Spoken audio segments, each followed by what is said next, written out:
Hello friends, তো আজকে আমি যাব মেলাতে। হঠাৎ করে সন্ধ্যাবেলা রেডি হয়ে বেরিয়ে পড়েছিলাম মনসা পুজোর মেলা দেখতে। জানো তো, মেলায় যাওয়ার কথা শুনলেই সেই ছোটোবেলার মতোই কিন্তু এখন এক্সাইটমেন্টটা কাজ করে। তো যাই হোক, আমাকে কেমন লাগছে অবশ্যই কমেন্টে জানিও। আর আমাদের এই মেলাটা হচ্ছে আমাদের নিমতলাতে। যারা চাকদাওয়ার আশেপাশে থাকো তারা নিশ্চয়ই জানবে যে এই জায়গাটা কোথায়। যাই হোক, অনেক দিন পর মেলায় এসে বেশ ভালো লাগছে। আর জানো তো, ভেবেছিলাম যে হয়তো ভিড় হবে না, যেহেতু বৃষ্টি হচ্ছিল, কিন্তু সেই তুলনায় অনেকটাই ভিড় হয়েছিল। এখানে বেশ অনেকগুলোই পুজো হয়, 1-2 মিনিট হেঁটে গেলে পরেই পরপর ঠাকুরগুলো, আর সব কটা মায়ের মূর্তি খুব সুন্দর লেগেছে। তো মা কিছু কাপ প্লেট নেবে, সেটাই দেখছিল এখানে। আর তোমাদের ওখানেও কি এইভাবে মনসা পুজোর মেলা হয়? হলে কমেন্টে অবশ্যই জানিও। আর মেইন বিষয় হচ্ছে, সব থেকে ভালো লেগেছে যাদের সাথে অনেক দিন দেখা হয় না, এই মেলাতে গিয়ে তাদের সাথে দেখা হয়ে গেছে। অনেক পুরনো বান্ধবীদের সাথেও দেখা হয়েছে, বেশ ভালো লেগেছে।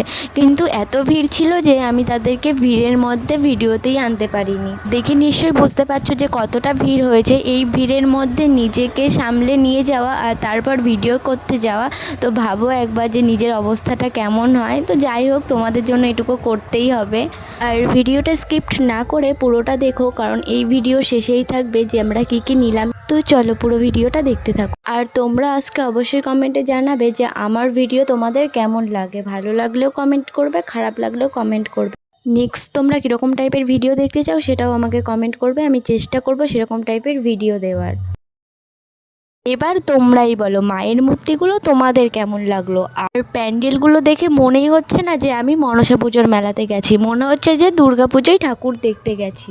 তো এদিকে দেখলে তো, আমার বেস্ট ফ্রেন্ড আমাকে আশীর্বাদ করে চলে গেল। না, ওরকম কোনো ব্যাপারই না, আসলে মজা করে আমার মাথায় একটু টোকা দিচ্ছিল। আর এদিকে দেখো কত ভিড়। এই ভিড়ের মধ্যে যেন আমি অসুস্থও হয়ে গেছিলাম, কারণ গরম আমার একদমই সহ্য হয় না, তার মধ্যে এত ভিড়। তো যাই হোক, তোমরা ভিডিওটা দেখলেই বুঝতে পারবে যে আমার মুখের অবস্থা কেমন। আর মেলাটা ঘুরছিলাম আর ভাবছিলাম কখন বাড়ি যাব, কারণ আমার ভীষণ বিরক্তি লাগছিল, কারণ আমি ভিড়ভাড়টা অত বেশি পছন্দ করি না। কিন্তু যেহেতু অনেক দিন মেলায় আসি না, তাই মায়ের সাথে একটু মেলায় আসলাম।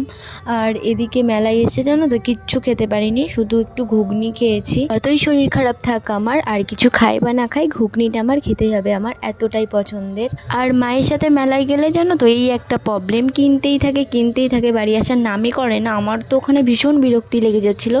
ভিডিওটা আমি এখন এডিটিং করছি, এখন আমার অসহ্য লাগছে। আর ভাবছি কিভাবে আমি ওই 3-4 ঘন্টা ছিলাম মেলার মধ্যে। তো এদিকে আমি একটু ক্লিপ দেখছিলাম, এই ক্লিপগুলো আছে আমার, তাও বেশ কিউট লাগছিল, তাই দুটো ক্লিপ নিয়ে নিলাম। আর এদিকে মাসি ভাইয়ের জন্য একটা বল নিচ্ছিল বাড়ি আসার সময়। তো এদিকে দেখছি হচ্ছে ডিজে নাচ, কী সব গানে নাচছে আমি নিজেও জানি না, তোমরা একটু শুনে নাও। তো বাড়িতে এসেই আমি জামাটা চেঞ্জ করেই তোমাদের সাথে বসে গেছি শেয়ার করতে যে আমি মেলা থেকে কী এনেছি। তো প্রথমেই বলি যে আমার পায়ের ওপর কম্বলটা আছে, প্লিজ তোমরা ওটাকে ইগনোর করবে, কারণ আমার পাটা ভীষণ যন্ত্রণা করছিল। আর ওপরে যেহেতু ফ্যান চলছিল, তাই ওইভাবে ঢাকা দিয়ে রেখেছি। তো ফার্স্টে আমি দুটো গাছ দেখালাম, ওই গাছ দুটো নিয়েছে 100 টাকা, মানে 50 টাকা করে নিয়েছে এক একটা পিস। আর এদিকে মা দুটো কাচের গ্লাস নিয়েছিল, যেটা নিয়েছিল 80 টাকা, মানে এক একটা পিস নিয়েছিল 40 টাকা করে।